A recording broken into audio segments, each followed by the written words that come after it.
Kuf Samach Zayin teaches us a further halacha that is probably connected to kavod hapat, giving the pot, the bread, its proper place in our world.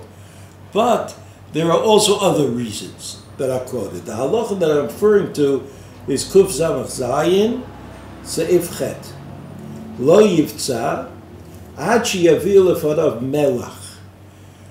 Right? The person who is making the bracha, who is breaking the bread, and who is then going to give out the bread, right, should not do so. He shouldn't break the bread until he knows he has melach or liftan. That's what the Shulchan Aruch says.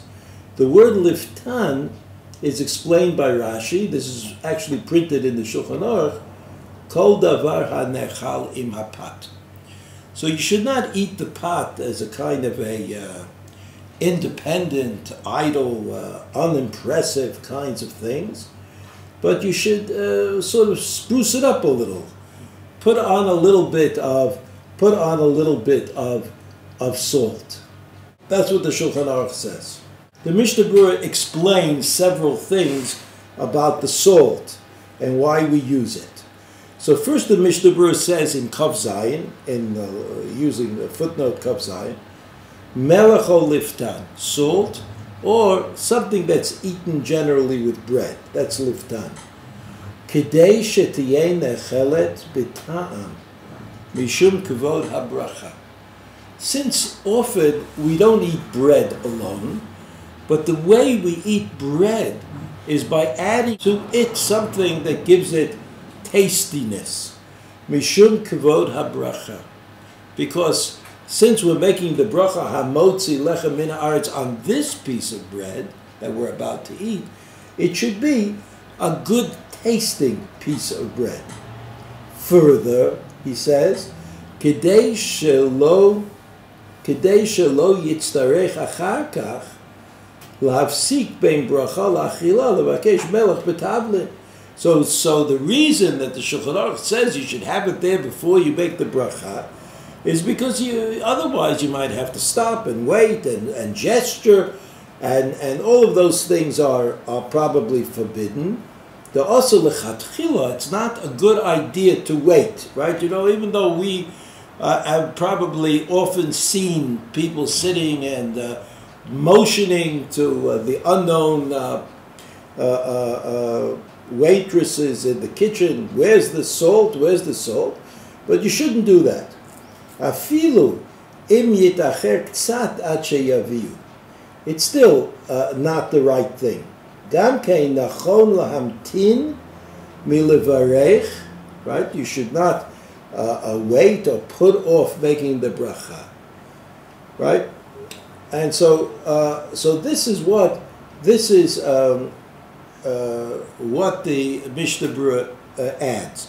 He says that even though there's an obligation to have salt, but we shouldn't get into trouble. We shouldn't sort of find ourselves without the salt and have to wait, and then that's a kind of hafsaka in making the bracha.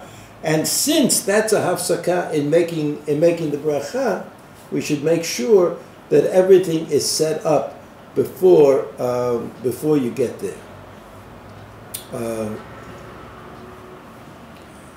This is the halacha of melach. Now, in Lamed Gimel, in footnote Lamed Gimel, the Mishnah Berurah makes this comment: Avol gav de mevor hasham de lididan de pat shelanu hu b'melach ein anu nohagim b'achilat melach achar ha'seuda mikol makom mitzvah la'adnicho ala shulchan. Even though we generally make bread with salt in it already, nevertheless, we follow the directive of the Shulchan Aruch. We put salt on the table, and here he adds. Since I think that the Mishnah Berurah understands that if you have the salt in the bread already, so what do you have to put salt on the bread in order to upgrade it? The bread is already upgraded. It already has the salt that we're looking for in it. The only bread that we eat during the year that has no salt in it at all is called matzah. The matzah that we eat on Pesach is made out of flour and water. But bread, the kind of bread we go to a bakery or to a supermarket and we buy, is made of flour, water, and salt. Flour, water, and salt. So here he adds, he says, Katvu mekubalim litvol prusat hamotzi b'melach shalosh pa'amim. And the mekubalim, the Kabbalists. Now generally when the Mishnah Berurah quotes the Kabbalists, he quotes them from the Magen Avraham. That's his source, the source of legitimizing the use of Kabbalistic material within the context of Halacha. So that the Kabbalists said that you should put the bread, sometimes you see people do it, they have like a saucer full of salt, and they put the bread into the salt 3 times. While the Mishnah Berurah doesn't explain to us why you do this, obviously what he's doing is looking for a reason to put the salt on the table for the bracha b'motzi lechem min haaretz, in spite of the fact that there's salt in the bread already.